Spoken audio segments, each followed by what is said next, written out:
I would like to speak about many things, and so many wonderful things have been answered in this unfolding. They can't hear you very well, so get right in there and in there. Forward to backward.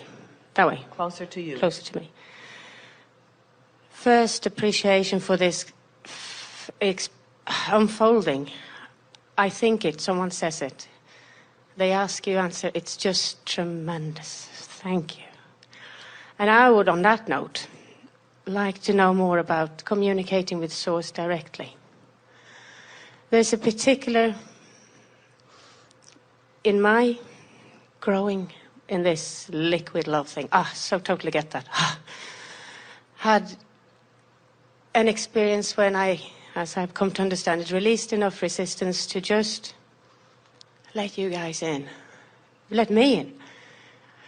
And would you play with me about this writing thing? What is that? When my hand goes, I woke up early many times, and my hand would write script.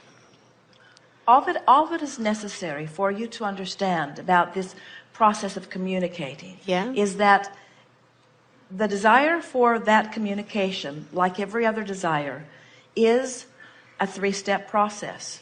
Ask, Source answers, and you must be in the vibrational place of allowing it. The thing that trips most people up is that they do not realize that when they are focused on the problem or the question, that they are not a vibrational match to the answer or to the solution. And so they get all wadded up in what they want to know, which means they're not vibrationally clear to receive the answer. So this three-step process is really about wearing three hats. It's like three distinct vantage points, all of which you are living a part of. In other words, when you ask, sometimes the contrast, it's what we were talking about earlier, the contrast causes you to ask in a stronger way. Source, the inner being part of you, is right there, not just knowing the answer, but living, breathing, being the answer. But you must then put on the hat of allowing, which means you have to put enough distance between you and the question or the problem in order to receive the answer.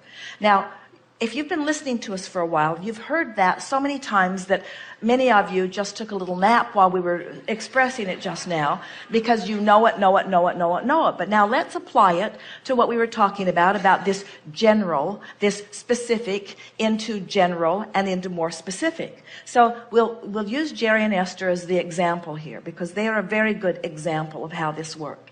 So contrast of more Jerry's life than Esther had brought him to so many pointed questions. Esther was sort of just bipping along, living happily ever after, not too deep in thought about anything, living happily ever after.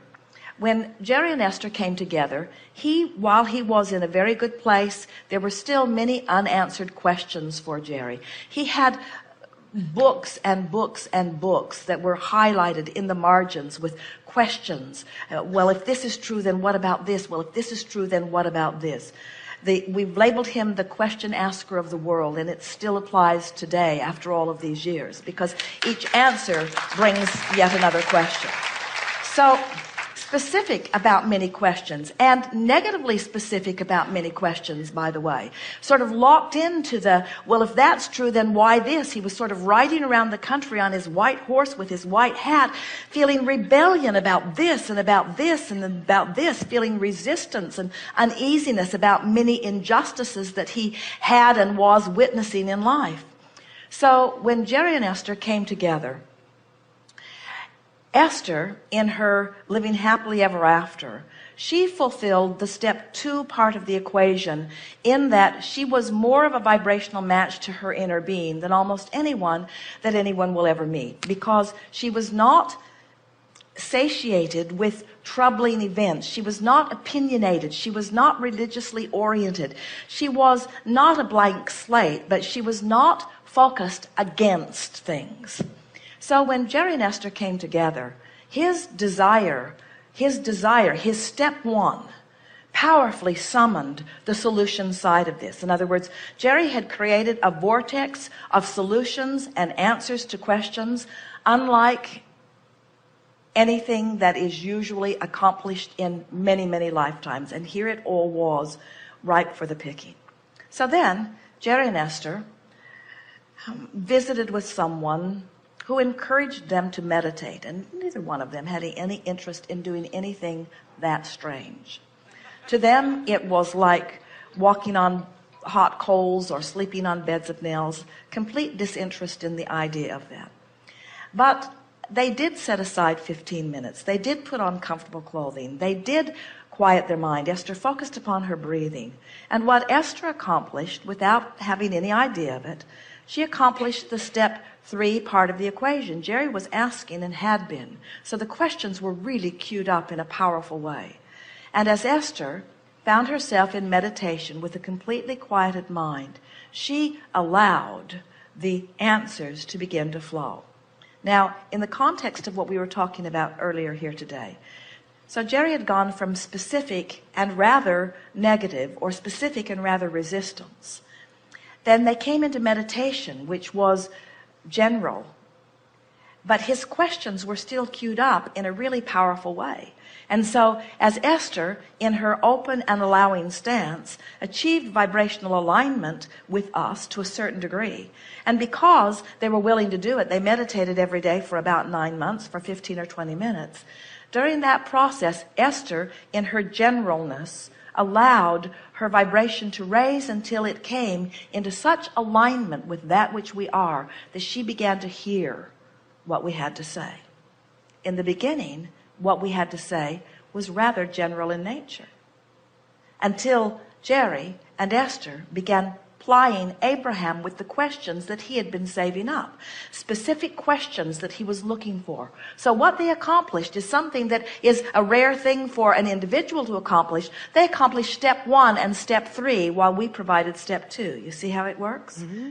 And the longer they stayed at it, the more specific they got, the more the message built, until it wasn't long before others joined, until it reaches a crescendo like this here in this gathering, where you contribute massively. Do you know how many leading edge things have hatched right here, right before your eyes, right in your vibrational presence, as a result of the co-creative asking and receiving that's taking place here in this gathering? You see, it is a wonderful thing.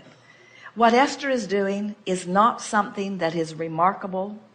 It is not something that is unusual. It is not even something that is extraordinary. It is something that is natural, in aligning with the fullness of who she is, in the presence of those who are wanting to know. But there are so many people that want to go from knowing what is wrong all the way into the very exaggerated and specific answer. And what we're saying, there is a process that is involved, a process of allowing yourself to align with the energy. And then you reach the place where you've aligned with the energy so significantly that now you can begin specifically applying this knowing energy with the specifics of what you want to know. And it's only then that the motion forward really begins to take place. It is co-creating at its best. We know that we've answered everything that is mixed in there, and we're also over time on this segment. So we're going to take a segment of refreshment at this time. So this is truly what... Okay. Can I clarify that? We have clarified it, and you know it completely. I do, we will don't confirm I? that yes, your knowledge I is do. complete on it. Absolutely. I do know. Good time Thank for you. a segment of refreshment.